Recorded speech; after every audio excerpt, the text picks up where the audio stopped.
ಎಲ್ಲರಿಗೂ ನಮಸ್ಕಾರ. Welcome back to my YouTube channel. So ಇವತ್ತಿನ ವಿಡಿಯೋ ಬಂದುಬಿಟ್ಟು ಒಂಥರ ಟೆಂಪಲ್ ರನ್ ಅಂತಲೇ ಹೇಳ್ಬೋದು. ಆ್ಯಕ್ಚುಲಿ ನಮ್ಮಮ್ಮ ಹಾಗೆ ಅಮ್ಮನಿಬ್ಬರು ಅಕ್ಕಂದರು ಮಹಾರಾಷ್ಟ್ರದಿಂದ ಬಂದಿದ್ದರು. ಅವರು ಬೆಂಗಳೂರಿಗೆ ಬಂದಿರೋದೇ ಫಸ್ಟ್ ಟೈಮ್ ಆಗಿತ್ತು. ಹಾಗಾಗಿ ಏನಾದರೂ ಕರ್ಕೊಂಡು ಹೋಗೋಣ ಅಂತ ಹೇಳ್ಬಿಟ್ಟು ಮನೆಗೆ ಹತ್ತಿರ ಇರೋಂಥ ಬಸವನಗುಡಿಲಿ ಇರೋವಂಥ ಟೆಂಪಲ್ಗೆ ಕರ್ಕೊಂಡು ಹೋಗಿದ್ದೆ. ಫಸ್ಟ್ ನಾವು ಹೋಗಿದ್ದು ದೊಡ್ಡ ಗಣೇಶನ ಟೆಂಪಲು, ಬಟ್ ಅನ್ಫಾರ್ಚುನೇಟ್ಲಿ ಅದು ಕ್ಲೋಸ್ ಆಗಿತ್ತು. ಅದರ ಟೈಮಿಂಗ್ ಬಂದುಬಿಟ್ಟು 12 to 4 ಏನೋ ಕ್ಲೋಸ್ ಇರುತ್ತೆ. ನಾವು ಹೋದಾಗ 2 o'clock ಆಗಿತ್ತು. ಸೊ ಅದನ್ನು ನೋಡೋಕ್ಕೆ ಸಿಗಲಿಲ್ಲ. ಅದರಿಂದ ಪಕ್ಕದಲ್ಲೇ ಇರೋವಂಥ ದೊಡ್ಡ ಬಸವಣ್ಣನ ದೇವಸ್ಥಾನಕ್ಕೆ ಕರ್ಕೊಂಡೋಗಿದ್ದೆ. ತುಂಬಾ ಚೆನ್ನಾಗಿತ್ತು. ಅಲ್ಲಿ ಏನೋ ಪೂಜೆ ನಡೀತಾ ಇತ್ತು, ವೀಡಿಯೋಸ್ ಮಾಡೋಕ್ಕೆ ಬಿಡಲಿಲ್ಲ. ಹಾಗಾಗಿ ನಾನು ಜಸ್ಟ್ ಎಂಟ್ರಿ ಆಗೋ ತನಕ ವೀಡಿಯೋ ತೆಕ್ಕೊಂಡಿದ್ದೀನಿ, ಹಾಗೆ ಮತ್ತು ಫೋಟೋಸ್ ತೊಗೊಂಡಿದ್ದೀನಿ. ಅದನ್ನು ಲಾಸ್ಟಿಗೆ ಹಾಕ್ತೀನಿ. ಸೊ ಅಲ್ಲಿಂದ ಬಂದುಬಿಟ್ಟು ಕೆಳಗಡೆನೇ ಸ್ವಲ್ಪ ಶಾಪಿಂಗ್ಗೆ 2-3 ಅಂಗಡಿ ಏನೋ ಇತ್ತು. ಇವರು ಫಸ್ಟ್ ಟೈಮ್ ಬಂದಿರೋದಲ್ವ, ಹಾಗಾಗಿ ಏನಾದರೂ ತೊಗೊಂಡು ಹೋಗೋಣ ಇಲ್ಲಿಂದ ಅಂತೇಳ್ಬಿಟ್ಟು ಅದೊಂದು ತೋರಣ ಥರ ತೊಗೊಂಡ್ರು. ತುಂಬ ಚೆನ್ನಾಗಿತ್ತು. ಆ್ಯಕ್ಚುಲಿ ಎಲ್ಲನೂ ಒಳ್ಳೆ ಕ್ವಾಲಿಟಿಯಲ್ಲಿ ಇತ್ತು, ಬಟ್ ಸ್ವಲ್ಪ ಕಾಸ್ಟ್ಲಿ ಅನ್ನಿಸ್ತು ಅಮೌಂಟೆಲ್ಲ.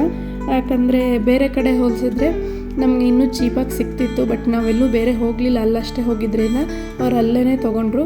ಹಾಗೆ ಇಯರಿಂಗ್ಸ್ ಕಲೆಕ್ಷನ್ ಆ್ಯಕ್ಚುಲಿ ತುಂಬ ಚೆನ್ನಾಗಿತ್ತು, ಬಟ್ ನಾನು ಹೇಳ್ದಂಗೆ ಕಾಸ್ಟ್ಲಿ ಇದೆ. ಇದೇ ರೀತಿಯದು ಜಯನಗರದಲ್ಲಿ ಅಥವಾ ಮಲ್ಲೇಶ್ವರಮಲ್ಲಿ ಹೋದರೆ ಇನ್ನೂ ಚೀಪಾಗಿ ಸಿಗ್ತಿತ್ತೇನೋ ಮೋಸ್ಟ್ಲಿ. ಹಾಗೆ ಅವರು ಬಳೆಗಳನ್ನು ತೋರಿಸಿದ್ರು. ಆ್ಯಕ್ಚುಲಿ ಅವ್ರು ಮಾಡಿದ್ದಂತೆ ಬಳೆ ತುಂಬ ಚೆನ್ನಾಗಿತ್ತು, ಒಳ್ಳೆ ಕ್ವಾಲಿಟಿ ಇತ್ತು. ಏನೇ ಆದರೂ ಈಗ ಮಿಂಚು ಆ ಥರ ಎಲ್ಲ ಕೈಗೆ ಹತ್ತತ್ತಲ್ಲ, ಆ ಥರ ಏನೂ ಇರಲಿಲ್ಲ, ತುಂಬ ಚೆನ್ನಾಗಿತ್ತು. ಹಾಗೆ ಅಲ್ಲಿಂದ ತುಂಬ ಬಿಸಿಲಿರೋದ್ರಿಂದ ಕೆಳಗಡೆ ಇಳ್ಕೊಂಡು ಹೋಗ್ತಿದ್ದಂಗೆ ಅಲ್ಲಿ ಪೇರು ಮಾರ್ತಾಯಿದ್ರು, ಪೇರ್ಲೆಕಾಯಿ. ಸೊ ಅದನ್ನು ನಾವು ತೊಗೊಂಡು ಹಾಗೆ ಮುಂದೆ ಅಲ್ಲಿಂದನೇ ಸ್ವಲ್ಪ ದೂರ ಒಂದು 500 meters ನಡ್ಕೊಂಡು ಹೋದರೆ ನಿಮಗೆ ಗೋವರ್ಧನ್ ಟೆಂಪಲ್ ಸಿಗುತ್ತೆ. ತುಂಬಾ ಚೆನ್ನಾಗಿದೆ. ಯಾರಾದರೂ ನೋಡಿಲ್ಲ ಅಂದರೆ ದಯವಿಟ್ಟು ಒಂದು ಸಲ ಹೋಗಿ ನೋಡ್ಕೊಂಬನ್ನಿ. ಅದು ಕೃಷ್ಣ ಗೋವರ್ಧನ ಗಿರಿ ಎತ್ತಿರೋವಂಥ ಒಂದು ಮೂರ್ತಿ ಇದೆ, ಕಲ್ಲಿನ ಮೂರ್ತಿ. ಒಳಗಡೆ ತುಂಬಾ ಪ್ರಶಾಂತವಾಗಿದೆ. ನಿಮಗೆ ಜಾಸ್ತಿ ಟೈಮ್ ಬೇಕಾಗಲ್ಲ. ಆ್ಯಕ್ಚುಲಿ 15 to 20 minutes ಅಲ್ಲಿ ಸ್ಪೆಂಡ್ ಮಾಡಿದ್ರೆ ಮನಸ್ಸಿಗೆ ತುಂಬ ಖುಷಿ ಸಿಗುತ್ತೆ. ಅಲ್ಲಿ ಗೋಗಳನ್ನು ಕೂಡ ಕಟ್ಟಿದ್ದಾರೆ. ನೀವು ಅಲ್ಲಿಗೂ ಏನಾದರೂ ಕೊಡಬೇಕು ಅಂದರೆ ಕೊಡ್ಬೋದು. ಇದು ಪುತ್ತಿಗೆ ಮಠದ ಗೋವರ್ಧನ ಕ್ಷೇತ್ರ ಅಂತಲೇ ಮೆನ್ಷನ್ ಮಾಡಿದ್ದಾರೆ.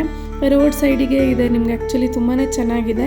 ನೀವು ಮ್ಯಾಪಲ್ಲಿ ಟೆಂಪಲ್ ನೇಮ್ ಹಾಕಿದರೆ ನಿಮಗೆ ಎಕ್ಸಾಕ್ಟ್ ಲೊಕೇಶನ್ ಕೂಡ ಸಿಗುತ್ತೆ. ಅಲ್ಲೆಲ್ಲ ಹೋಗಿ ಬಂದ್ವಿ ನಾವು. ಆ್ಯಕ್ಚುಲಿ ಅಲ್ಲಿ ಮೊಬೈಲ್ ಅಲೋ ಇರಲಿಲ್ಲ, ಬಟ್ ಹಾಗೆ ಸಣ್ಣ ಪುಟ್ಟ ವೀಡಿಯೋಸ್ನ ತೊಗೊಂಡಿದ್ದೀನಿ. ಇಲ್ಲೆಲ್ಲ ಗೋಡೆ ಮೇಲೆ ಕೃಷ್ಣನ್ ರಿಲೇಟೆಡ್ ಕಥೆಯನ್ನೆಲ್ಲ ಕೆತ್ತಿದ್ದಾರೆ. ಚೆನ್ನಾಗಿದೆ ಆ್ಯಕ್ಚುಲಿ, ನೋಡ್ಕೊಂಬರ್ಬೋದು. ಹೀಗೆ ಅಲ್ಲಿಂದ ನಾವು ನಮ್ಮ ರಿಲೇಟಿವ್ ಮನೆಗೆ ಹೋದ್ವಿ. ಅಲ್ಲಿ ನಾವು ವೀಡಿಯೋಸ್ ಏನೂ ಮಾಡೋಕ್ಕೆ ಹೋಗಲಿಲ್ಲ. ಸೊ ಹೀಗೆ ಇದು ಒಂಥರ ನನ್ನ ಮಿನಿ ವ್ಲಾಗ್ ಆಗಿದೆ.